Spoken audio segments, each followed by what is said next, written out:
হ্যাঁ বলো। শোনো, আজকে 6টার মধ্যে একদম সমস্ত কাজকর্ম সেরে সুন্দর সেজেগুজে রেডি হয়ে থাকবে। কল্লোল বাবুদের পার্টিতে যাব। কিসের পার্টি গো? আরে আমার প্রমোশনের পার্টি। ও বুঝতে পারছো তো? ফ্যাক্টরি সব সাহেবরা থাকবে। এই দিনটা আসবে ভাবতেও পারিনি। ঠিক আছে, আমি যাব, একদম তোমাদের নিয়ে বেরিয়ে পড়বো। আর শোনো না, বলছি যে তুমি এই সুতোর কাজ করা মেরুন শার্টটা পরবে? আরে ঠিক আছে, সেটা আমি ঠিক করে নেবো। আমি রিজু আর রাইয়ের জামাটা, নতুন জামাটা কিনে ফিরছি। কেন, ওই পুজোর জামাগুলো তো ভালোই আছে, ওগুলো পরলে হবে না? না না, ওগুলো পরে পার্টিতে যাওয়া যাবে না। কল্লোল বাবুদের ব্যাপার বুঝতেই পারছো, ওদের বাড়িতে বাচ্চা কাচ্চাদের জামা টামা আছে না, ও মাথা ঘুরে যাবে। আমি বুঝে সুঝে কিনে নিয়ে যাবো, তুই রেডি থেকো ব্যাস। আচ্ছা ঠিক আছে, আমি 6টার মধ্যে রেডি থাকবো, রাখছি। আচ্ছা ঠিক আছে, ঠিক আছে, রাখছি।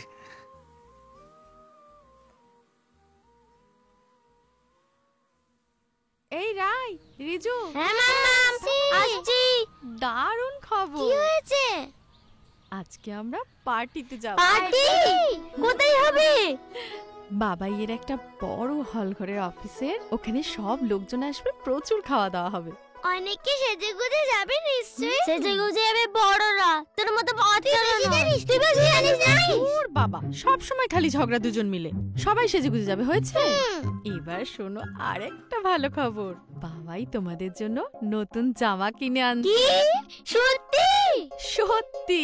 চলো এবার আমরা তাড়াতাড়ি করে স্নান টান করে রেডি হই। আমাকে